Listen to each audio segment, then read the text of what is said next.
โอ้มันเป็นได้จิตใจเจ้ามันก็คือเก่าหั่นแหละบ่คือเนาะปี2026มารู้สึกว่าหน้าบูดบ่แม่นบ่มีหนองน้ำบ่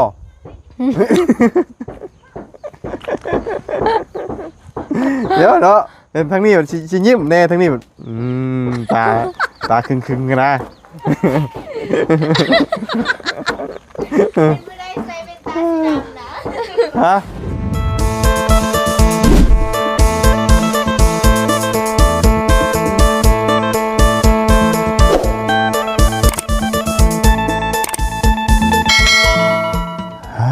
พี่น้องเลยเพื่อสิมาฮอดกะ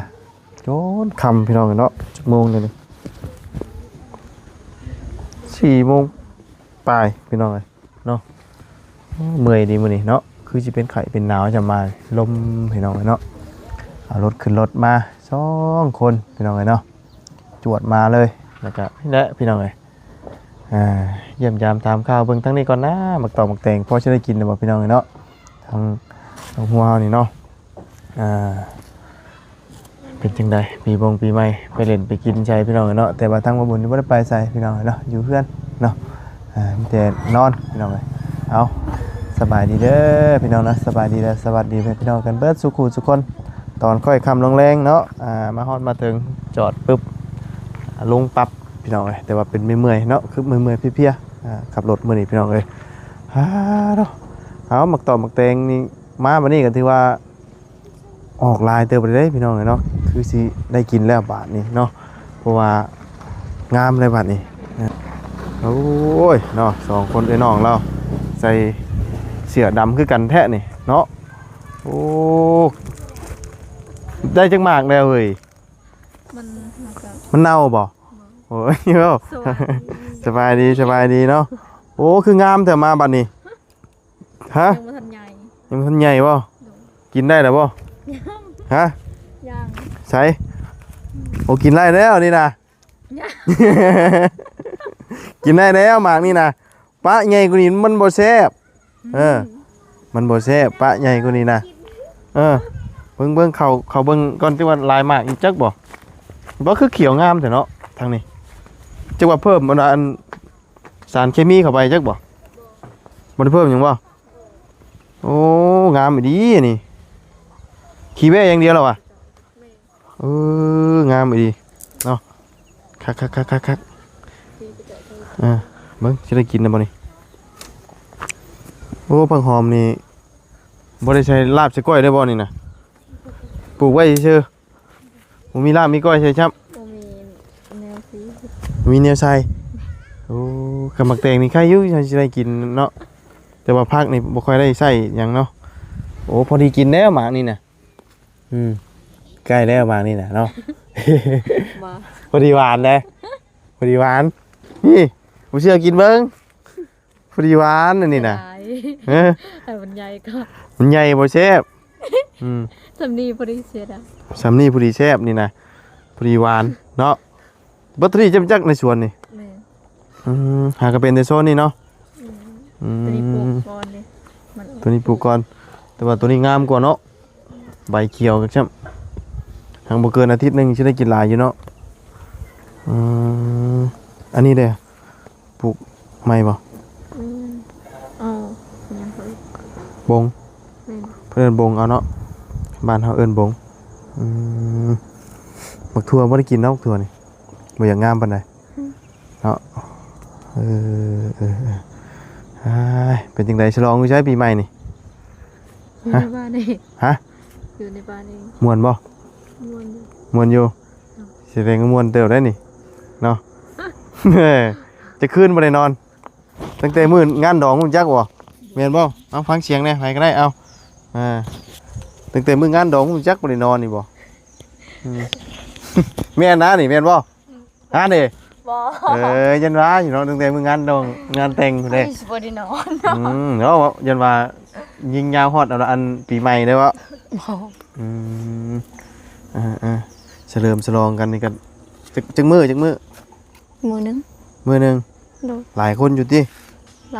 หลายบ่เพราะว่าเขากินข้าวงะเลยดิกินยังนะกินงะเปิดประตูเราข้าวงะ แม่น กินข้าววานองเอิ้น เอิ้นข้าวงะ วานองภาษาวานองหันจังงา จางา แปลว่าเขากินหมดบ้านเลยดิ เอ ก็ อ คือเขาฉลองปีใหม่ เป็นมื้อเฉลิมฉลองเลย แม่น อืมเป็นรวมหม่องเดียวเลยบ่ หึ หรือว่าจังได ไปมอง เพื่อน กินนะ เพื่อนไผเพื่อนมัน เฮ็ดไปเฮ็ดมัน แม่น เฮือนเจ้าขายมื้อน่ะ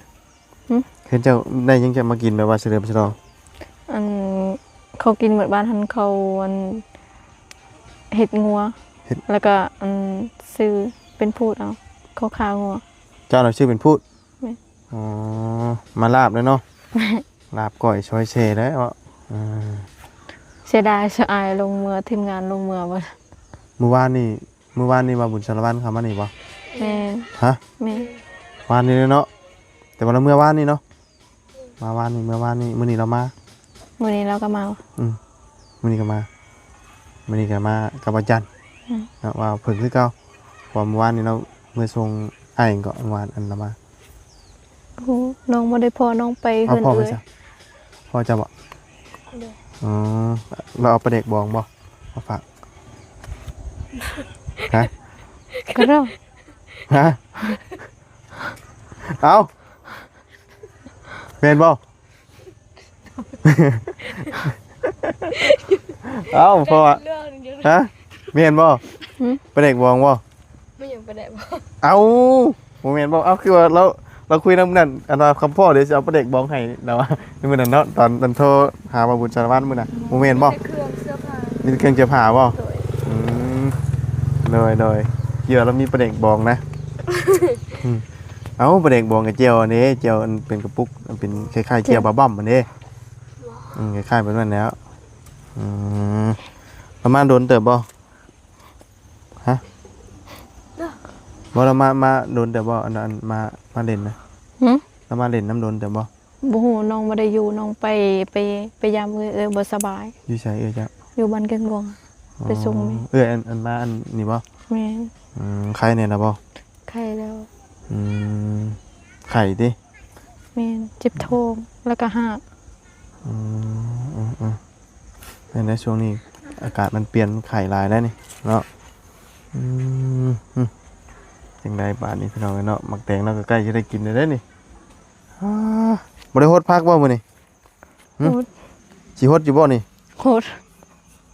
แต่ว่าตัวนี้น่ะบ่โฮดก็ได้ตัวนี้เนาะมันซุ่มอยู่เนาะมัน รออีกได้ มันงามอยู่เด้ เนาะ เป็นได้คือนัดกันใส่เสื้อดำบ่มื้อนี้เป็นยังไงดำบ่เลยพี่น้องเนี่ยเนาะลุงก็ดำคนก็ดำ ทีมงานเสือดำ สองคนไอ้น้องก็ดำโอ้ยเนาะว่ามันนัดกันใส่พี่น้องเอ้ยเพราะว่าเสื้อดำนี่ถามตรงๆเป็นยังจังมักใส่เสื้อดำอ่ะแต่ละคน เปื้อนกระแวน เสียงเดียวกันเนาะเปื้อนนะมันบ่ค่อยเห็นเนาะเวลาซักอหย่างมันก็ง่าย แม่นเพราะว่าเสื้อขาวอันเวลามันเปื้อนเฮาสักอย่าง มันอย่างยากเนาะ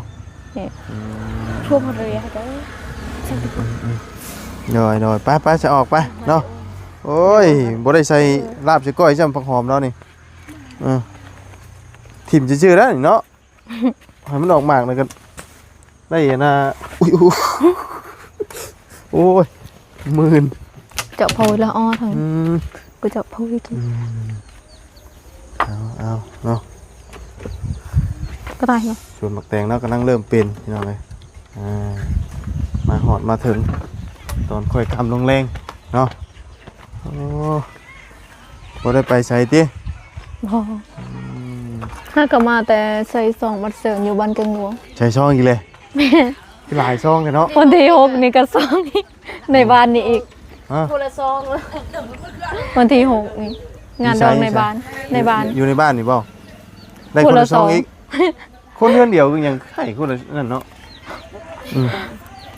เพราะว่าคนถ้าว่าในเฮือนน้องหันมี3คนแบบผู้สาว ก็ต้องซ้ำ ต้อง3ถ้าว่ามี4ต้อง4 เวลาสมมุติว่าเวลาเจ้าผัวเจ้าเพิ่นมี3เจ้าก็ต้องให้3 แม่ อ๋อ เอาเวลาเจ้าผัวมีผัวนี่เจ้าจะเฮ็ดซองอยู่บ่ต้องเฮ็ดได้เนาะ เฮ็ดแต่ บ่เฮ็ดบ่คุ้มเลยเนาะ บ่ใส่หมูบัดเงินดองเฮาบ่เฮ็ดซอง บ่ได้เนาะ มันก็รู้ตึก ต้องเฮ็ดซองไหนเพราะว่าเวลาเฮาไปของหมู่ก็ใส่ซองเนาะ แม่น คำว่าเฮาบ่เฮ็ดซองนี่หมู่มานี่มันสิอีกแบบนึงเนาะต้องเฮ็ดซองคืนแม่นบ่ แม่น อ๋อน้อยแต่ว่ายังอีกเครื่องอยู่บ่นี่สิได้ใส่ซองนี่ฮะใกล้แล้วบ่สิได้ใส่ซองทั้งนี้น่ะ ซองไผ ให้ซองคือเจ้าน่ะ ที่6นี้ บ่แล้วซองมัน โอ้ มัน ไปสิมา30 ปีจังว่า30 26 77 28 29 30อีก5ปี 5ปีจักไหนจักบ่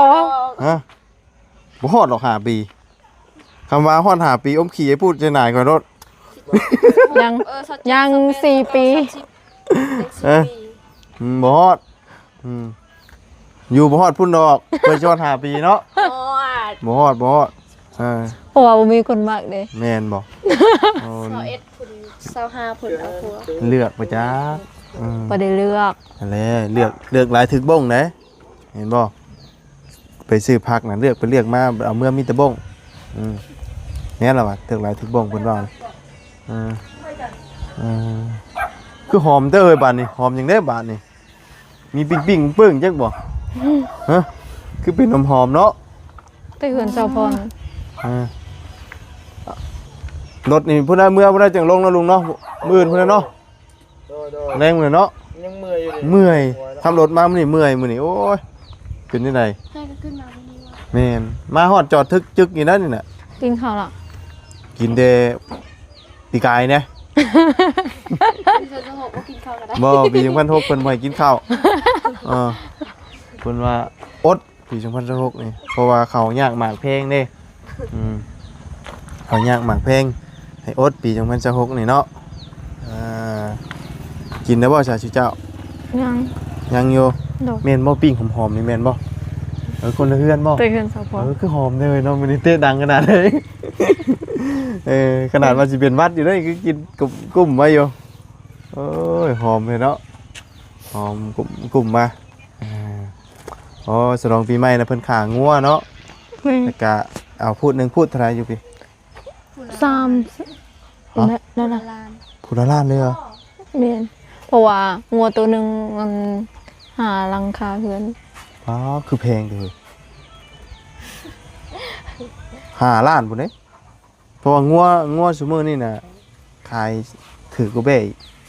อยู่บ้านนะหลังจากได้อยู่พี่เนาะอยู่พี่อาจจะแพงกว่าก็ได้งัวบ่ไล่มื้อนั้นเขาให้เราโต300,000กี่งัวละตัวหนึง งัวแล้วนั่นงัวหาก็ได้2ลูกเขาให้เรา300,000กีบแล้วข้างโอ้ยเราบ่ได้ขายเลยเนาะเฮ้ยเราเบาเสียงนึงมันก็เสียงหมอลำฟังเพลงเลยเนาะอ้อยอยู่โอ้ยเอาสิได้ใส่ช่องอีกแล้วที่มันที่6อีกดิ แม่น สิได้เต้นอีกแล้วเนาะแจ้งอีกแล้ว ขี้คันเต้นแล้ว เมื่อยบ่บ่ไหวเลยเนาะเต้น ปี เสียงเงิน 2026เซาเต็นแล้ว เศร้าทุกอย่าง นอนบ่วันนี้ นอน เช้า ไปใส่ซองแล้วกินแล้วก็นอน ใส่ช่องกินน่ะนอน เซาเต็น กินแล้วก็เมื่อนอน บ่มันสิทนได้บ่คำได้กินเบียร์เข้าไปได้มันทนบ่ได้นะเนาะคำว่าได้กินเหล้ากินเบียร์ลงไปมือมันอยากตีงอยู่แล้วนี่ดีเอาดีได้มนุษย์มะนาวเนาะถ้าบ่ได้กินเหล้ากินเบียร์ลงไปมันก็อีกแบบนึงก็บ่อยากเต้นปานใดเต้นอยู่มันบัดอายเด้ว่าเพิ่นได้เอาน้ำเมาลงไปแล้วบาดนี่ก็บ่อายเท่านั้นเนาะคือสิแม่นคือเนาะอันนี้บ่ได้นอนตั้งแต่ปีกายนี่แม่นบ่ บ่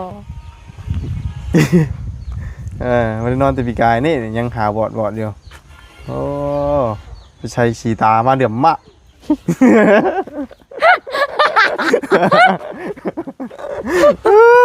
เนาะไปจังเลย ฮะเห็นบ่ใส่สีตามันเดือมมากบ่ให้กว่า ให้กว่าสิไปเล่นหมดลำเรื่อง โอ้เขาว่านั่นก็แดนเซอร์นะเนาะ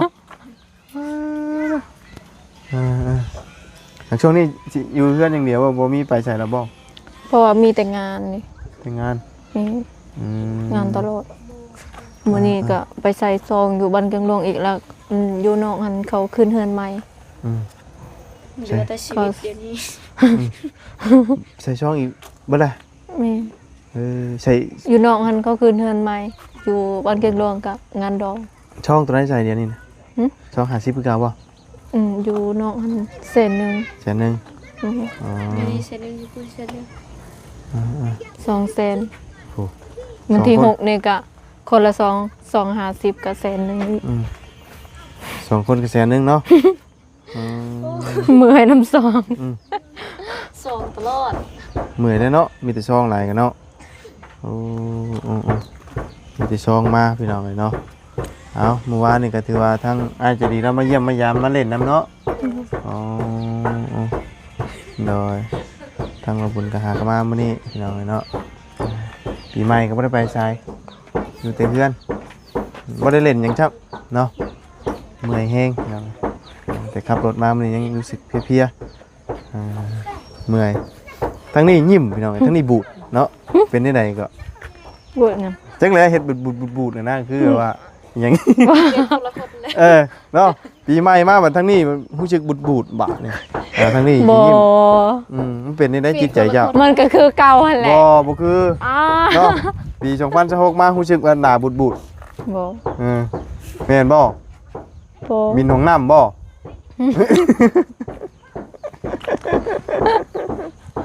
เดี๋ยวเนาะเป็นทั้งนี้มันสิยิ้มแน่ทั้งนี้มันตาครึงๆกันนะ ไม่ได้ใส่เป็นตาสีดำนะ ฮะใช่เลย ไม่ได้ใส่เป็นตาสีดำนะดูไปเด้อ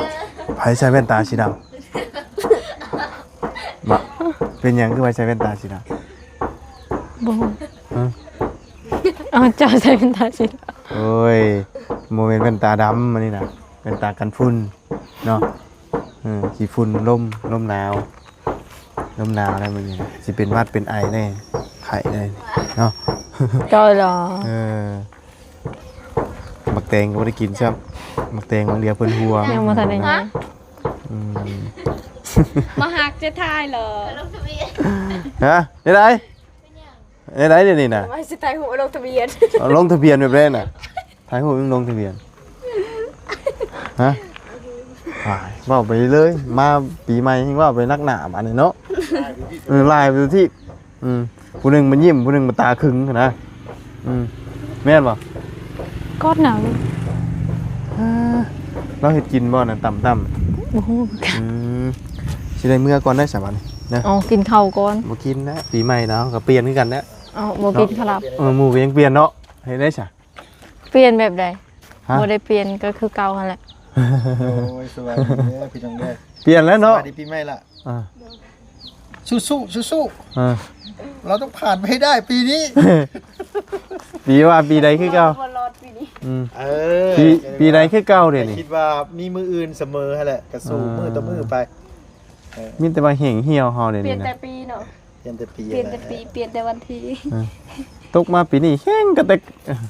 น้ำมันยังไม่ได้เติมมากินนี่นะ ว่าอะไรก็ บ่ได้เนาะเงินนี่เปลืองเนาะ โดย ล้านหนึ่ง2ล้านนี่โอ้ยข่อยเนี่ยย่างออกมาชำนี้ก็เบิดเลยได้ แสนหนึ่งกับ1,100 แม่นอยู่แสนเงินแสนหนึ่ง1,100คือว่าได้เปรียบเทียบกับมื้อนี่พี่น้องเอ้ย ชื่อยังไม่ได้นะ มันชื่อหยังแทบสิบ่ได้เลย ตัวชื่อต่ำกะ เอลเช่กล่องหนึงคำว่าชื่อตำก็คก50 70แต่ตำคำตำทะเลก็แสนหนึงผู้ว่า แสนสิบ บ่ได้กินซ้ำ 10แสนเศร้า นั่นแหละเนาะ ซื้อน้ำไม้นะบ่ไหวดอก เนาะเมื่อก่อนสิชื่อน้ำไม้มาเก่งก่อนเมื่อยมื้อนี้นะเป็นเพลียๆเนาะเมื่อวานนี่ไปหน้านี่ไปกินเลือดแปลงเป็ดพี่น้องเลยก็เลยเมื่อยเนี่ย เมาเป็ดป่ะเอ้าเมียข่อยห้างวันคืนนี่เมาเป็ด เอ้าบ่เคยกินเป็ดหรอวะ อ้วกเบิดคืนว่าอ้วกเบิดคืนได้จนเมื่อยจนนั่นวะเราเมาเป็ดคืนไหน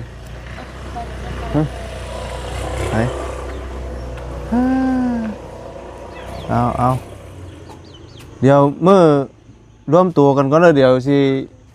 เอามื้อนี้เลยนะบุญไปโอ้มันบ่ได้เด้มันยังเมื่อยอยู่บ่ไหวเอามื้อนี้เลยนะแต่ว่าทั้ง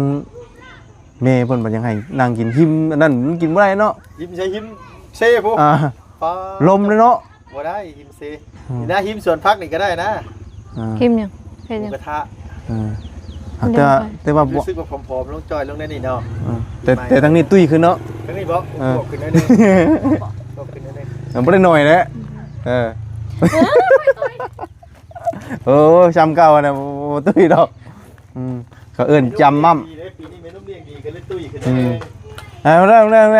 มึงแน่หน่อยมึงคอยว่าได้น่ะบูดมาทุกมาปีนี้หน้าบูดบ่บูดดอกบ่งามขึ้นกว่าเก่าปีนี้ในเทศนาบูดๆนะคือแบบว่าอย่างย่านเขากินบักแตงเพิ่นบอกว่าว่าสิกินบักแตงแล้วหน้าบูดอยู่เนาะรู้สึกว่าบ่สบาย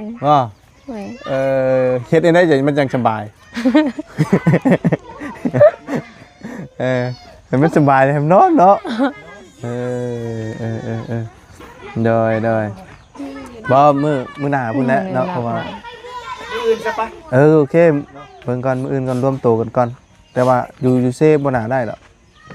ถ้าอยู่นี่แหละเหมาะนะจะอยู่นี่แหละเนาะเพราะว่าอยู่เซฟมันบ่ได้มันลมมันลมนี่แหละก็อย่างมันก็มันแดดมันอย่างไงเดี๋ยวเวลามันก็สั่นเนาะประมาณนั้นเอาหม้อต้มเอาแล้วเนาะมันจะง่ายเนาะ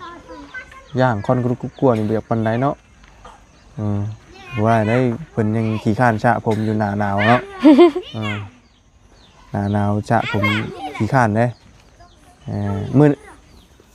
ชะจักเทื่ออันผมนี่จักมื้อชะเทื่อนึงสะมื้อนี้มื้อบ่ได้สะมื้ออันนี้มันหน้าหนาวเนาะมันเป็นขี้ข้านแล้วเนาะธรรมดาพี่น้องเอ้ยเนาะหน้าหนาวขี้ข้านอาบน้ำได้ไผก็ได้ตะกี้ผมมีน้ำแห้งขี้ข้านเลยเนาะเมนบ่เมน